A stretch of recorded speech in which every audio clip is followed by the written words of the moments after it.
Bom dia, nono ano. Eu estou aqui com a página 294 aberta para corrigir com vocês a lição que eu havia pedido para vocês fazerem na última aula. Ok? Então vamos lá. Questão 1. Leia o texto a seguir e depois responda as questões. As obras de saneamento e embelezamento da cidade, ou bota abaixo na linguagem de época, eliminaram as condições de habitação popular que havia no centro antigo, expulsando grande contingente de moradores. As classes populares se dispersarem pelos subúrbios, pelas casas de cômodos do entorno imediato e pelas favelas, que passaram a fazer parte da imagem urbana carioca num contraponto à modernização. Qual é o assunto tratado no texto? Então, o texto está falando daquelas reformas que nós havíamos visto na aula feitas na cidade do Rio de Janeiro, ok? No início do século XX, certo?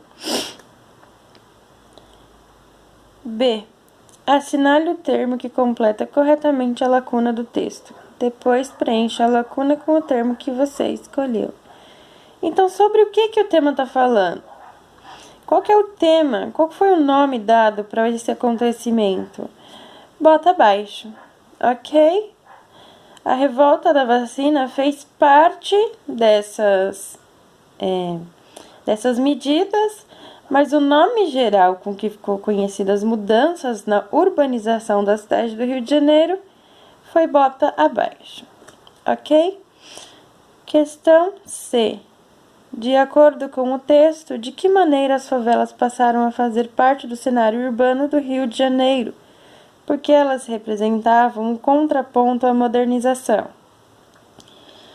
Então, as favelas elas passaram a fazer parte do cenário urbano carioca a partir do momento em que as classes populares foram expulsas de seus cortiços, passando a habitar casas de cômodo ou a se estabelecerem em encostas de morros, por exemplo, formando as favelas. Ok? Então é aquele movimento que nós discutimos da aula de suburbização. Ok? As pessoas começaram a ser expulsas do centro, então elas formaram casas nos subúrbios, ok? E aí que temos o nascimento das favelas, ok? Essas favelas representavam um contraponto à modernização porque simbolizavam a falta de planejamento, o descaso e o abandono do governo com relação à população pobre, que foi marginalizada das reformas urbanas do Rio de Janeiro.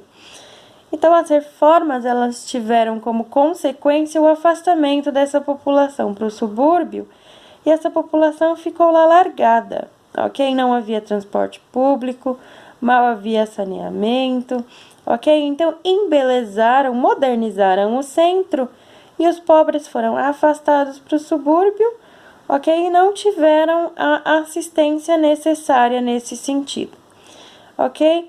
Agora vamos para a página 295 para continuar. Questão 2. Descreva as principais medidas implantadas pelo prefeito Pereira Passos na reforma da cidade do Rio de Janeiro e argumente sobre as consequências do bota abaixo para a população que vivia nos cortiços. Então, quais foram as medidas implantadas pelo prefeito? O porto passou por uma reforma e modernização de seus equipamentos. A maior parte dos quiosques comerciais de rua foi demolida, as avenidas foram ampliadas seguindo modelos europeus. Muitos prédios antigos foram demolidos, principalmente os situados no centro da cidade. Novos edifícios foram construídos com base em novos padrões arquitetônicos não coloniais. Práticas como capoeira, considerado um costume não civilizado, foram proibidas. Como bota abaixo, cortiços e edifícios antigos que ocupavam o centro da cidade foram demolidos. Diversas famílias que habitavam esses locais ficaram desabrigadas e não foram indenizadas pelo governo.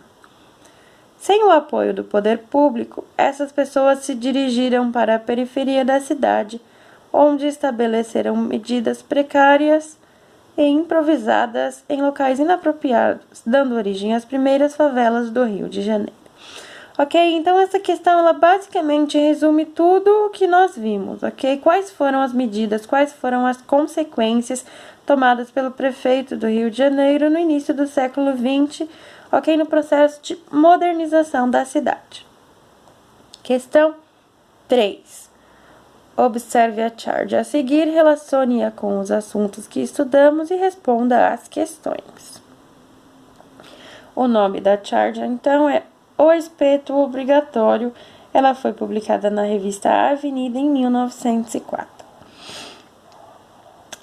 Como as pessoas foram representadas na imagem? Descreva-as. As pessoas estão unidas aqui por uma flecha que simboliza a seringa de vacina e elas estão sangrando, certo? Essa é a representação das pessoas. Questão B. Qual é o contexto histórico abordado por essa charge? A charge, então, ela fala das propostas de higienização que nós vimos, ok? Que estão aqui descritas na questão 2 e que mudaram completamente o cotidiano da cidade do Rio de Janeiro, ok? Culminando, inclusive, na revolta da vacina que nós vimos, ok? Então, o contexto histórico abordado pela charge é o das propostas de higienização implantadas pelo médico Oswaldo Cruz no início do século XX. Entre essas medidas estava a implantação da vacina obrigatória contra a varíola. Página 296 agora, continuando com a análise daquela imagem. C. O que o artista quis mostrar com essa charge? O artista buscou evidenciar a violência que marcou o processo de vacinação obrigatória em 1904. Então, como nós sabemos, a vacina passou a ser obrigatória contra a varíola nesse período e as populações não reagiram bem a essa obrigatoriedade, ok? Reagindo, certo? Houve a revolta da vacina, que é um processo de violência, certo? Questão D. A maioria da população foi contrária à vacinação obrigatória. Por que isso ocorreu? Porque a vacinação foi empreendida pelo governo de modo autoritário e violento. Certo, as pessoas foram obrigadas a ter que tomar a vacina, ok? Não foi por vontade própria, ok? E não havia opção. Então, o que isso gerou? Então, de modo autoritário e violento, gerando insatisfação popular. Além disso, as pessoas naquela época eram receosas quanto à ação e eficácia da vacina, já que não tinham muitas informações sobre seus efeitos. Então, como nós falamos na aula, as pessoas não sabiam o que a vacina fazia no organismo, era uma coisa nova. E aí vem o governo obrigando todo mundo a tomar essa vacina. Por isso que as pessoas reagiram, queimaram os bondes, como nós vimos, ok? Houve um processo de insurgência popular, de violência, ok? Por quê? Porque as pessoas contestavam a obrigatoriedade de ter que tomar, né? Certo? De ter que tomar a vacina. Questão 4. Observe a fotografia a seguir e responda às questões. É uma foto da Avenida Central na cidade do Rio de Janeiro, agora em 1910. Questão A. Descreva a fotografia acima. O que nós temos então aqui na fotografia? A avenida, ok, está asfaltada e ela agora é mais larga do que antes, ok? Nós temos agora canteiros aqui, ó, centrais, no meio da avenida, certo? Temos também postes de energia elétrica, árvores plantadas na calçada, aqui no meio dos ok? No meio da calçada e também nos canteiros, ok? Os edifícios são novos, ok? Os antigos foram demolidos e esses com arquitetura europeia foram construídos. E a fotografia retrata, então, uma grande circulação de pessoas, ok? Temos várias pessoas aqui concentradas indo e vindo pela cidade, ok? Questão B. Alguns elementos que aparecem na imagem foram implantados no início do século XX, durante o contexto das reformas urbanas. Qual era a intenção do governo ao realizar estas reformas? Então, como nós havíamos visto, o governo estava inspirado nas cidades europeias, ok? E buscava, então, civilizar os grandes centros urbanos brasileiros, certo? Para eles, implantar essas reformas era deixar mais bonita e mais civilizada a cidade, ok? E o que eles fizeram, então? Obras de higienização e saneamento. Então, essa é a correção das questões que era para vocês terem feito. Me mandem foto da apostila para eu ver que vocês fizeram as questões e corrigiram, ok? Tchau, tchau!